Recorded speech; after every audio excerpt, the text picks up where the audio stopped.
Abra sua Bíblia, por favor, no Salmo de número 3. Salmo de número 3. Nós vamos ler o Salmo todo. Eu chamo a sua atenção para esse Salmo, para nós pensarmos sobre oração da manhã. Oração da manhã, Salmo de número 3. Salmo de Davi quando fugiu de seu filho Absalão. Senhor, muitos são os meus adversários, muitos se rebelam contra mim. São muitos os que dizem a meu respeito: Deus nunca o salvará. Mas tu, Senhor, és o escudo que me protege, és a minha glória e me fazes andar de cabeça erguida. Ao Senhor clamo em alta voz, e do seu santo monte Ele me responde. Eu me deito e durmo e torno a acordar, porque é o Senhor que me sustém. Não me assustam os milhares que me cercam. Levanta-te, Senhor, salva-me, Deus meu, quebra o queixo de todos os meus inimigos, arranca os dentes dos ímpios. Do Senhor vem o livramento, a tua bênção está sobre o teu povo. Amém. Ó Deus, em nome de Jesus, que o Senhor nos abra agora o entendimento, nos abra mente e coração, para que possamos enxergar os ensinamentos do Senhor para as nossas vidas, hoje e sempre, contidos aqui no Salmo de número 3. Que o Senhor nos desafie a cada momento a sermos homens e mulheres de oração, em nome de Jesus, amém. Nós iniciamos esse estudo no livro dos Salmos já há 4 estudos consecutivos. Esse é o nosso estudo de número 5, e nós vimos que os Salmos, eles são introduzidos, ou o prefácio dos Salmos é composto por 2 salmos parentes, 2 salmos cognatos, 2 salmos paralelos. O Salmo de número 1 fala da primazia da palavra de Deus, a primazia da palavra de Deus na vida do justo. O Salmo de número 2 discorre sobre a supremacia de Cristo na história mundial. E nós vimos que o livro dos Salmos, ele é introduzido por esses 2 salmos porque quer nos ensinar algo importante. Quer nos ensinar que a vida do adorador, a vida do cristão, ela deve ter como fonte a palavra de Deus, conforme o Salmo 1, e deve ter como foco o Cristo, que rege a história, conforme o Salmo de número 2. Agora, quando você lê os Salmos de número 3, 4 e 5, você descobre que esses 3 salmos consecutivos, eles tratam da mesma temática. E a temática dos Salmos 3, 4 e 5 é a oração.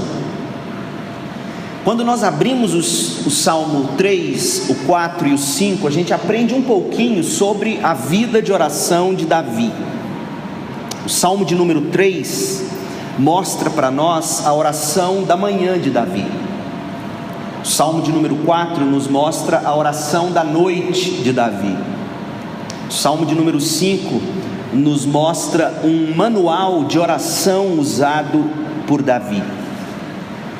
E é muito significativo que os salmos estejam arranjados dessa forma, já no início do saltério, pois o que se espera de um homem, de uma mulher, que tem em sua vida como fonte a palavra de Deus, que tem em sua vida como foco Jesus Cristo, o que os salmos estão nos ensinando é que esses homens e essas mulheres são pessoas de oração. E é interessante porque o Salmo de número 3 nos mostra como é que Davi começava o dia dele, como é que Davi começava cada manhã da vida dele. Se eu perguntasse a você, se você já teve um dia de cão, todos nós já tivemos, um dia difícil, Um dia quando você acorda e pensa, hoje vai ser um dia daqueles, hoje vai ser um dia difícil, decisões precisam ser tomadas, desafios eu preciso enfrentar. E existem pelo menos 2 tipos de pessoas, geralmente, quando acordam e têm diante de si um dia difícil.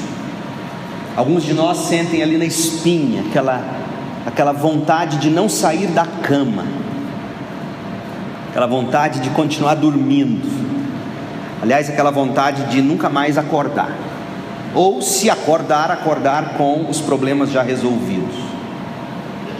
Tem gente que é assim, que não consegue levantar da cama diante do problema. Agora, existe o outro tipo, que diante de um dia difícil pula da cama e sai atropelando tudo e todos, tentando resolver a qualquer custo, porque tem muita coisa para fazer e eles querem resolver. Agora, Davi nos ensina um meio termo. Quando a gente lê o Salmo de número 3, a gente vê que Davi nos ensina, antes de qualquer coisa, orar mesmo não tendo forças. Spurgeon, ele dizia que quando a gente não sente vontade de orar, é aí que a gente tem que orar. Orar pedindo para Deus nos dar vontade de orar. Orar pedindo que Deus coloque no nosso coração fôlego para continuar orando. E aí nós vemos Davi caindo de joelhos com todos os problemas que ele trazia no coração. Olha o verso 5. Verso 5 diz assim: eu me deito e durmo, e torno a acordar, porque é o Senhor que me sustém. Agora, se você está lendo esse versículo na versão Almeida, revista e corrigida, você vai notar que os verbos estão no passado. Ou seja, eu me deitei e dormi e tornei a acordar, porque o Senhor é quem me sustém, ou me sustentou. E parece que a melhor forma de traduzir esses verbos no versículo 5, de fato, é na forma passada, porque revela que o Deus que sustentou Davi durante a noite, enquanto os inimigos de Davi rangiam os dentes contra ele, planejavam contra a vida dele, esse mesmo Deus que cuidou de Davi vai cuidar dele durante aquele dia difícil. Porque quando a gente enfrenta períodos difíceis na vida, o que é mais difícil é que o dia que ficou para trás foi só mais um, há outro pela frente. E aí Davi está dizendo: eu me deitei, eu dormi, eu tornei a acordar, porque é o Senhor que me sustentou, foi Ele que me sustentou. E aí o que nós temos diante de nós parece ser uma forma de Davi orar de manhã. Ele acorda, ele se lembra de todos os problemas que ele estava enfrentando, e ele diz para a própria alma dele: minha alma, nós nos deitamos, nós dormimos, nós tornamos a acordar, porque foi o Senhor que nos sustentou. Então vamos enfrentar esse dia. Parece que nós temos no Salmo de número 3 uma oração da manhã, a oração de Davi. A pergunta é: por que o dia de Davi seria um dia difícil? Você observou o cabeçalho do Salmo? O cabeçalho do Salmo diz assim: Salmo de Davi, quando fugiu de seu filho Absalão. Você consegue imaginar um pai fugindo de um filho? Só quem é pai consegue dimensionar o que significa isso. Quando mexe com o filho da gente, dói muito mais em nós do que quando mexem com a gente. E aí, Davi, ele tem um problemão, porque ele não estava apenas refugiado no meio de um deserto, ele não estava apenas fugindo de alguém, ele fugia do próprio filho. O próprio filho armava uma conspiração para tomar do pai o trono. Não eram dias fáceis. A rebelião de Absalão, a fuga de Davi, você pode ler sobre isso com mais detalhes no segundo livro de Samuel, capítulo 15 a 18. Agora, além da traição do próprio filho existia a rebelião da maioria do povo de Israel, que estava seguindo Absalão nesse movimento contra o pai dele, Davi. Então você tem o filho contra o pai, você tem homens seguindo a rebelião do filho contra o pai, mas em terceiro lugar você tem gente muito maldosa atacando Davi no caminho enquanto ele fugia. E esse texto merece nossa atenção. 2 Samuel 16. 2 Samuel 16, Davi está fugindo do filho. E o versículo 6 diz que Simei atirava pedras em Davi e em todos os conselheiros do rei. Embora todo o exército e a guarda de elite estivessem à direita e à esquerda de Davi, o exército escoltando o rei, e esse homem não temia o exército. Esse homem tacava pedras, barro, lama, fezes, detritos. Não eram só pedras, a expressão aqui no hebraico é muito mais do que isso. Tudo que ele encontrava na frente, ele tacava no rei. Mas não era só isso. O versículo 7 diz que enquanto amaldiçoava, Simei dizia: saia daqui, assassino, bandido. O Senhor retribuiu a você todo o sangue derramado na família de Saul, em cujo lugar você reinou. Você tomou o trono de Saul. O Senhor entregou o rei nas mãos do seu filho Absalão. Você está arruinado porque é um assassino. Põe-se no lugar de Davi agora. Seu filho contra você, a nação gradualmente se voltando contra você, e enquanto você foge para não ter que matar o próprio filho, você encontra um maluco como esse Simei, dizendo que na verdade você estava colhendo maldição na sua vida. Acusações injustas contra Davi, dizendo: você matou Saul, você tomou o trono de Saul, você é um assassino, você é um bandido, você não tem caráter. Seu filho está te perseguindo porque Deus levantou seu filho contra você. Então, irmãos, Davi, ele não estava lidando apenas com uma pequena perseguição. Era do filho, era de um povo cada vez mais numeroso, mas existia uma coisa muito pior, parece, na cabeça de Davi, que era a própria culpa que ele tinha que lidar. Quem é pai, quem é mãe sabe disso. Quando as coisas não vão muito bem com os nossos filhos, a primeira tentação do nosso coração é dizer assim: aonde eu errei? Aonde eu errei? Quantas vezes eu já não aconselhei pais e mães chorando, dizendo: pastor, aonde eu errei? Eu não tenho dúvida de que Davi aqui, além de tudo, ele carregava culpa, remorso, humilhação pública. Com tudo isso, eu te pergunto: você teria forças para levantar da cama? Que além disso, pesava sobre ele toda a responsabilidade de um reino. A pergunta é: como é que você começaria o seu dia se estivesse na pele de Davi? O Salmo nos diz que Davi começava o dia orando. O Salmo de número 3 é a oração matinal de Davi. Então vamos passear por esse salmo, já que a gente descobriu o contexto, já que a gente viu as pressões externas e internas, filho, nação, gente maldosa, externamente pressionando ele, internamente dúvidas, remorso: aonde eu errei? Por que eu não puni aquele meu filho que estuprou minha filha Tamar? Por que eu deixei Absalão fazer tudo isso? Por que eu fui fazer o que eu fiz com Urias? E assim por diante. Imagina a cabeça desse homem. Ele ora. A primeira coisa que ele nos ensina no Salmo 3 é que nós devemos enfrentar o dia com fé. Enfrentar o dia com fé. Não é pela força, não é pelo mérito pessoal que nós devemos iniciar cada um de nossos dias, mas é com fé na graça de Deus. Olha o Salmo, lembre-se que o cabeçalho do Salmo, conquanto não esteja numerado como versículo, é parte inspirada do Salmo. E o Salmo diz assim: Salmo de Davi, quando fugiu de seu filho Absalão. Agora, note o que o versículo 1 diz: Senhor, muitos são os meus adversários, muitos se rebelam contra mim, ou se multiplicam contra mim. Eles são maldosos porque eles estão rebelando-se contra o rei.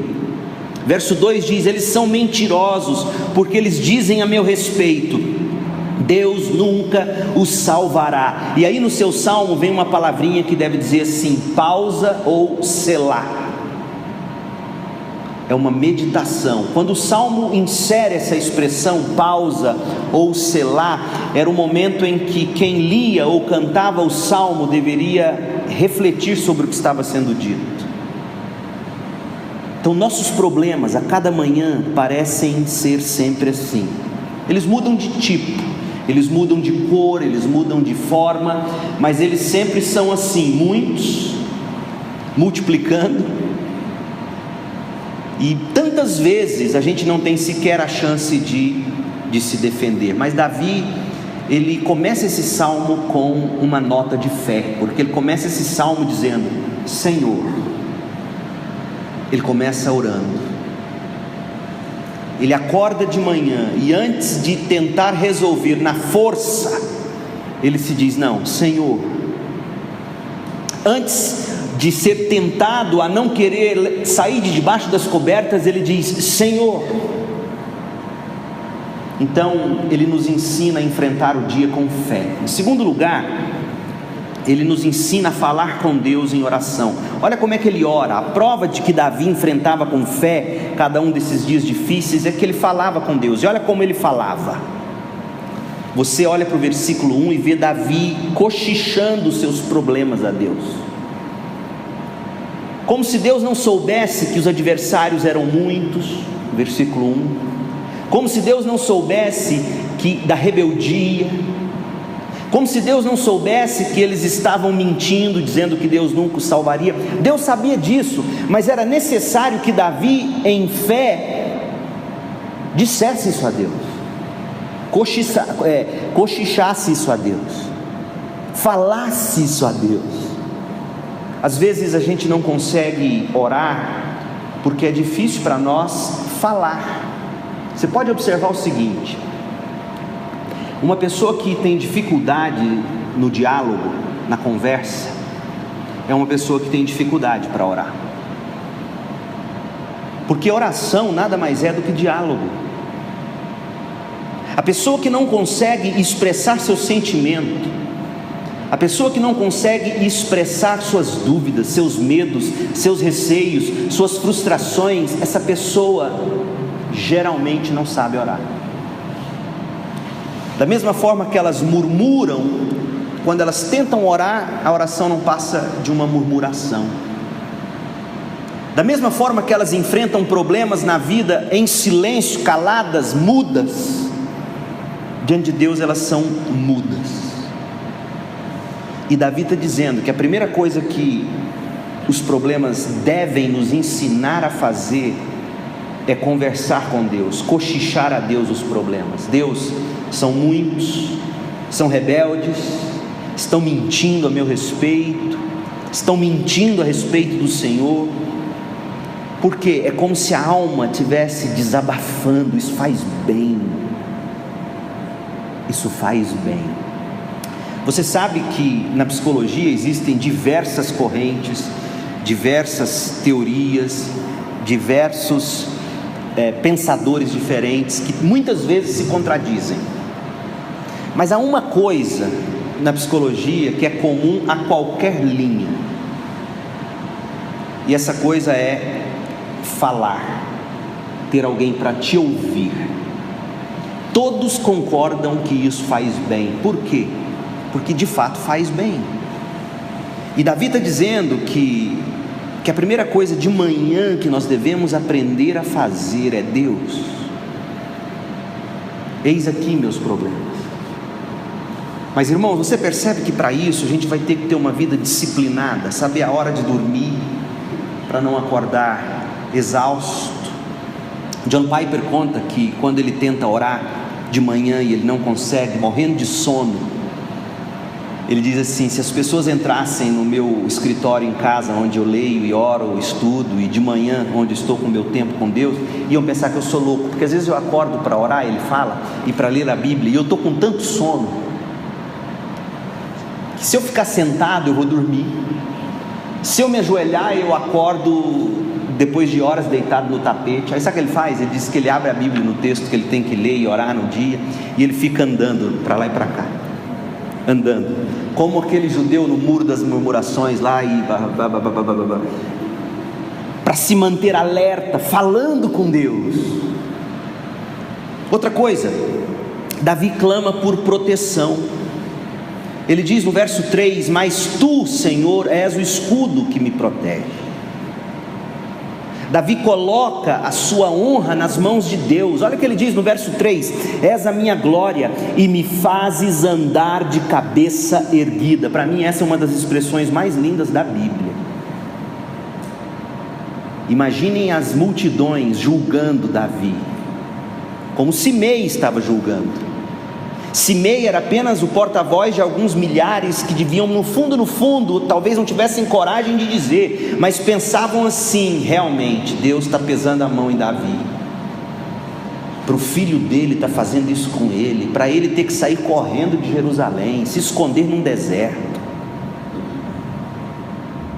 Irmãos, quando pessoas estão passando por problemas, várias vezes eu já ouvi isso, elas dizem assim: sabe por que eu não quero ir à igreja, pastor?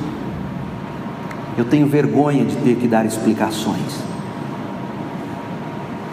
E Davi está dizendo aqui a Deus: olha, eu tenho vergonha, Deus, eu tenho vergonha do que estão pensando de mim. Eu, rei de Israel, o Senhor me coroou. E aí ele vai e diz: mas sabe de uma coisa, Deus, eu tenho aprendido, o Senhor é que é a minha glória, não é o que pensam de mim. O Senhor é que é a minha glória. O Senhor é que me faz andar de cabeça erguida. Simei me destrói, Simei me apedreja, meu filho tenta me matar, meu filho me quer ver morto. Israel, a cada dia que passa, parece que aumenta o número daqueles que estão voltando contra mim. Eu estou envergonhado, mas é o Senhor que me faz andar de cabeça erguida. O Senhor é que é a minha glória. E nossa alma, irmãos, nossa alma, ela não recebe essas verdades tão prontamente. A gente sabe disso aqui na cabeça, mas para isso descer para o coração da gente, fazer a gente sentir, parece que demora um século. Essa aqui é a batalha da fé. Porque Davi, quando está orando isso aqui no versículo 3, ao mesmo tempo que ele está orando, ele está pregando para a alma dele. Ele está dizendo: Deus, erga minha cabeça, porque é o Senhor quem me faz andar de cabeça erguida. Não é o fato de eu ter a coroa real, não é o fato de eu ter um reino sob controle, não. O Senhor é que é a minha justiça, o Senhor é que é a minha glória. Irmãos, a gente precisa aprender a fazer isso, porque quem não aprende a fazer isso, sabe o que faz? Fofoca, se defende, fala do outro para se defender. Quem anda encurvado, quem anda envergonhado, quem não sabe lidar diante de Deus dessa forma, fala do outro, cochicha sobre o outro, para poder manter-se de cabeça erguida. Mas Davi não faz isso. Ele diz: não, de manhã, quando eu sou tentado a querer acusar meu filho Absalão, quando eu sou tentado a querer falar de Simei, quando eu sou tentado a querer falar daqueles que me perseguem, eu preciso me lembrar que a minha glória é Deus, que é Ele quem me faz andar de cabeça erguida. Gente que tem isso no coração, faz como Jesus fez na cruz. Enquanto todos blasfemavam, ele dizia: perdoa, não está sabendo o que está fazendo, o que está dizendo, Pai. Irmãos, a gente precisa de crentes assim, de gente que enquanto o mundo está caindo em cima deles ou delas, em vez de quererem retrucar, em vez de quererem se defender, em vez de quererem repassar, de justificar, se ajoelham e dizem: Deus, o Senhor é que é o meu escudo, o Senhor é quem me protege, o Senhor é que é a minha glória, o Senhor é que me faz andar de cabeça erguida. E aí ele diz no verso 4 que confiava na resposta de Deus. Ele diz assim: ao Senhor clamo em alta voz, e do seu santo monte Ele me responde. Deus me responde. Agora, tem algo curioso no versículo 7, é o fato de que Davi conhecia a palavra de Deus. A gente lê o versículo 7 e fala: meu Deus, Davi perdeu a cabeça.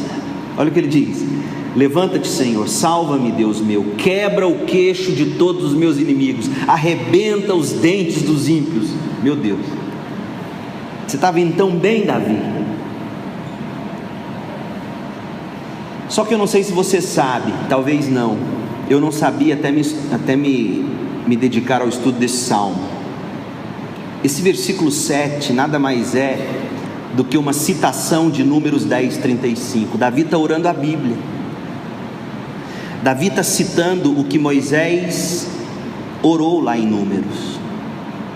Só que essa expressão, quebrar os dentes, o queixo, etc., eram expressões que dizem assim: as expressões para que Deus quebrasse o queixo e os dentes de seus inimigos, era a forma de Davi pedir que Deus revertesse aos inimigos toda a humilhação que o rei, o ungido de Deus, estava sofrendo. Porque naquela cultura, ferir no rosto era uma forma de humilhar o outro. Então era como se Davi estivesse dizendo: Senhor, que a humilhação que está caindo sobre mim caia sobre aqueles que não se arrependem, para que o seu nome seja honrado, para que o seu nome seja glorificado. Mas o que é importante você e eu sabermos é que quando Davi estava passando nesse momento difícil, e ele ora como ora no verso 7, na verdade ele está orando textos das Escrituras ou princípios que ele aprendeu das Escrituras. Davi nos ensina que não há nada melhor do que começar o dia orando com a palavra de Deus na mão.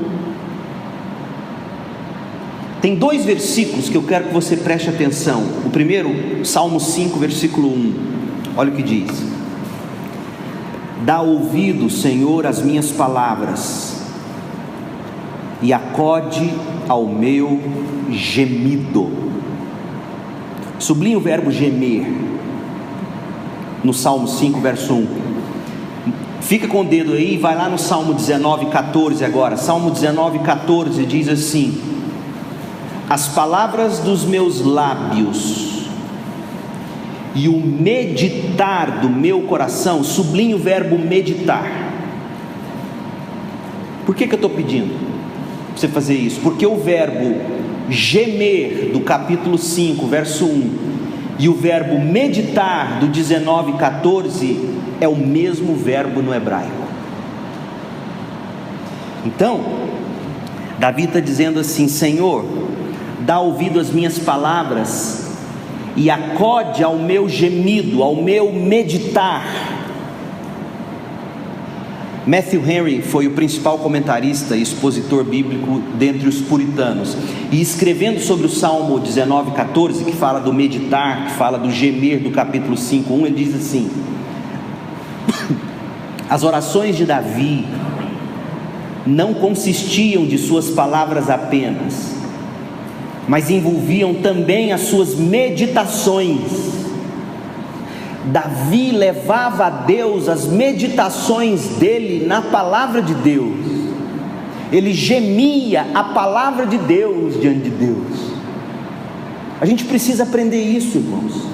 Assim, Matthew Henry continua: assim como a meditação é a melhor preparação para a oração é o melhor fim para a meditação.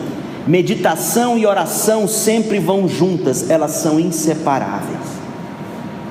Quando se medita na palavra, isso te leva a orar a palavra. E quando você ora aquilo que você meditou, você reforça o que você estava meditando. Então é mais ou menos assim: você está com um filho passando por dificuldades, você precisa aprender a orar pelo seu filho. E como é que você ora por um filho? Geralmente são os mesmos problemas, e por termos que ficar pedindo as mesmas coisas do mesmo jeito, a gente acaba cansando de orar por eles, ou por alguém, ou por alguma coisa.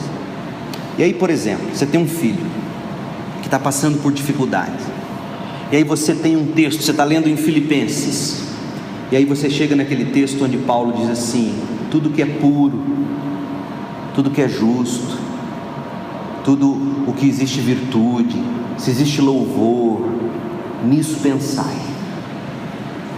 Aí você começa a meditar: Senhor, eu tenho percebido que no meu filho, as coisas nas quais ele pensa não são sempre as coisas que são verdadeiras.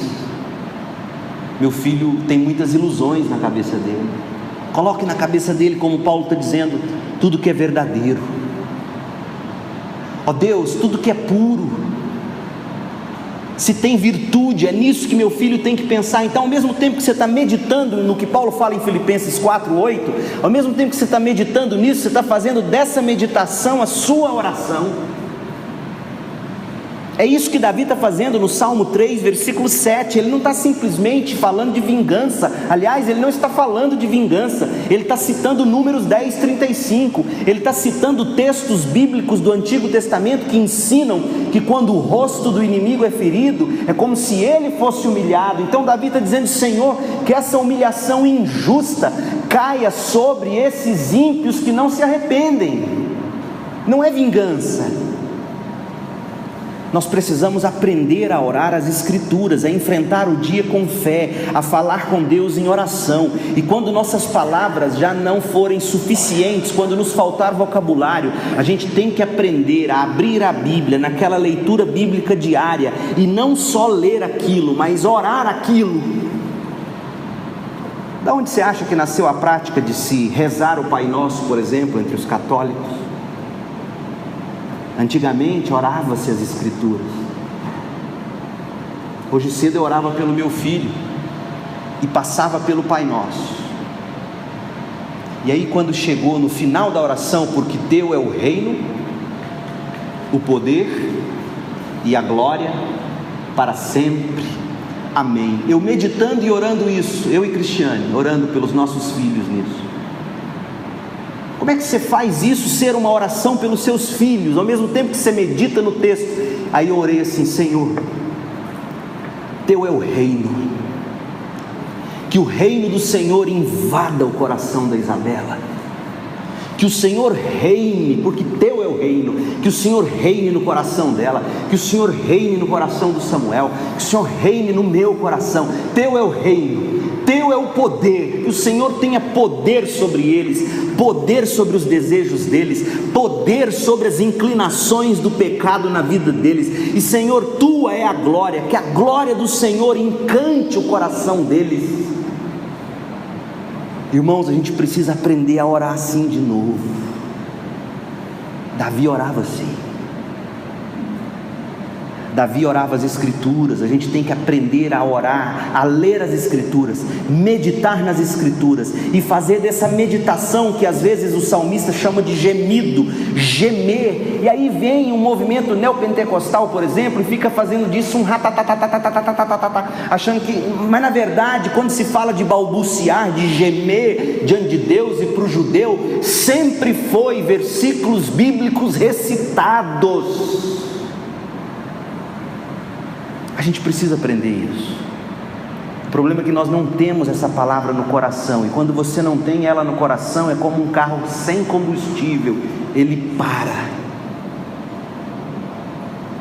Redescubra o valor de abrir as Escrituras todo dia, e em cada palavra, em cada frase das Escrituras, fazer disso um motivo para você meditar e orar. Sabe o que você vai descobrir? Que 1 hora é pouco para você orar, por exemplo, os 3 primeiros versículos do Salmo 23. Então Davi, ele enfrentava o dia com fé, ele falava com Deus em oração, porque tinha a palavra de Deus na mão e principalmente no coração, ele meditava nela. Mas por último, Davi pregava para o coração dele. Salmo 3, além de revelar que Davi tinha fé, além de dizer que Davi falava com Deus, demonstra que o rei de Israel tinha como tática pregar para a alma dele, para o coração atribulado. Olha como ele faz isso, verso 4: ao Senhor clamo em alta voz, e do seu santo monte ele me responde. Pausa. Por que Davi diz isso? Por que Davi diz que do santo monte Deus responde ele? Ele está dizendo isso para ele. Ô minha alma, a gente está aqui falando com Deus, e a gente é tentado a achar que Deus não nos ouve, nem nos responderá. Mas olha, Deus ouve-nos do seu santo monte. Ele é soberano, Ele é santo, e Ele ouve para responder. Então ele está orando e ao mesmo tempo Ele está se encorajando. O versículo 5 diz: olha minha alma, nós nos deitamos, nós dormimos, nós nos tornamos a acordar, porque o Senhor nos sustentou. Ele vai nos sustentar durante esse dia de novo. Não me assustam os milhares que me cercam. Para que ele está dizendo isso para Deus? Não faria sentido ele dizer isso que ele está dizendo no verso 6, se ele não estivesse dizendo isso em oração para a alma dele. É ou não é verdade? Ele está dizendo assim: não me assustam os milhares que me cercam. Para que ele vai dizer isso para Deus? Deus, eu não estou com medo deles não, viu? Ué. É como se ele dissesse: minha alma, em oração, minha alma, não vamos deixar eles nos assustarem. São muitos, são milhares, mas não podem, estão nos cercando, mas não podem nos abater. E aí ele diz no verso 8: do Senhor vem o livramento. Para que ele está dizendo isso? Isso não é pensamento positivo não, irmão. Quando você ora e diz assim: do Senhor vem o livramento, do Senhor vem o livramento, do Senhor vem o... Isso não é pensamento positivo. Isso é Davi orando, conversando com a alma dele. Irmãos, a gente precisa aprender a pregar para a nossa própria alma. Quem tem que ter o controle das nossas vidas não são nossos sentimentos, emoções, mentes e corações, mas nós devemos aprender a tomar as rédeas das nossas próprias vidas, pregando para as nossas almas: ó minha alma, do Senhor vem o livramento, a bênção do Senhor está sobre o povo do Senhor, está sobre a minha vida. Ó minha alma, vamos nos apegar a isso, minha alma. Percebe como que oração, meditação e encorajamento da própria alma andam de mãos dadas? É isso que Davi está fazendo. Então, para encerrar, como é que a gente deve começar todas as nossas manhãs? Salmo 3 diz: enfrentando o dia com fé. O salmo começa com o nome do Senhor: Senhor. Não importa se Absalão, meu filho, me persegue, não importa se Simei é a representação de milhares que acham que Deus está me castigando, não importa. Senhor, ele fala com fé, ele fala em oração, ele ora, medita as escrituras, e ele faz isso de uma forma que ele está pregando para o coração dele. Deixe-me encerrar citando para você o exemplo de um homem de fé chamado George Miller. George Miller foi líder de orfanatos na Inglaterra, homem que movimentou muito dinheiro e cuidou de milhares de crianças sem nunca fazer um pedido de doação. E ele descobriu algo que revolucionou a vida dele. Ele escreveu assim no diário dele: agora, com essa minha nova prática, eu raramente sofro com a minha mente divagando enquanto eu oro. Veja bem, ele reconhece essa dificuldade que a gente tem quando a gente ora, que é fechar os olhos para orar e a mente divagar. Aí ele está dizendo: com essa minha nova prática, eu raramente sofro com isso. E que nova prática era essa? Depois de 15 anos andando com Deus, ele descobriu que quando ele levantava, a primeira coisa que ele tinha que fazer não era orar, primeira coisa que ele tinha que fazer era ler a Bíblia. Aí ele começava a ler a Bíblia. Ele ia aquecendo, é como um relógio de corda. Você já viu um relógio automático? Eu amo relógios automáticos. E relógio automático tem um segredo. Quando você pega e ele está parado lá na gaveta, antes de você pegar ele, chacoalhar ele assim, né, para dar corda, o que você tem que fazer nele? Você pega ele, vai aqui no pininho dele assim e vai girando devagar. Aí de repente você começa a ver o ponteiro mexendo de novo. Aí George Miller diz assim: eu aprendi que quando eu acordo, abro as escrituras e começo a ler, é como se a corda fosse girando, meu coração vai acordando, e aí de repente eu começo a orar as palavras que eu estou lendo. Irmãos, a gente divaga quando ora, porque a gente mal levanta e fala: Senhor, abençoa meu dia, eu tenho que passar aquela reunião, eu tenho que tomar essa decisão, meu filho, blá, blá, blá. Você não dá corda. E aí George Miller diz: foi o grande segredo. Eu levantava, abria as escrituras, começava a ler no texto que eu tinha que ler diariamente, está ali seguindo um plano de leitura, e a minha alma ia se aquecendo e eu ia orando, e eu ia falando com Deus. E aí de repente ele disse: eu estava orando sem saber. Irmãos, redescubra o valor, ou descubra na sua vida o valor de você abrir o texto bíblico, e não só ler o texto, meditar. É o que Dietrich Bonhoeffer chamava de leitura orante da Bíblia. A gente precisa disso. Que Deus te abençoe com graça, misericórdia e paz, e que todas as manhãs você aprenda a enfrentar o dia com fé, falando com Deus em oração, pregando confiança ao seu coração enquanto você lê, medita e ora as escrituras. Vamos orar. Pai querido, em nome de Jesus, como nós temos a aprender com a escola de oração dos Salmos, que o Senhor nos dê assim uma vida de oração cada manhã. Nós oramos em nome de Jesus. Amém.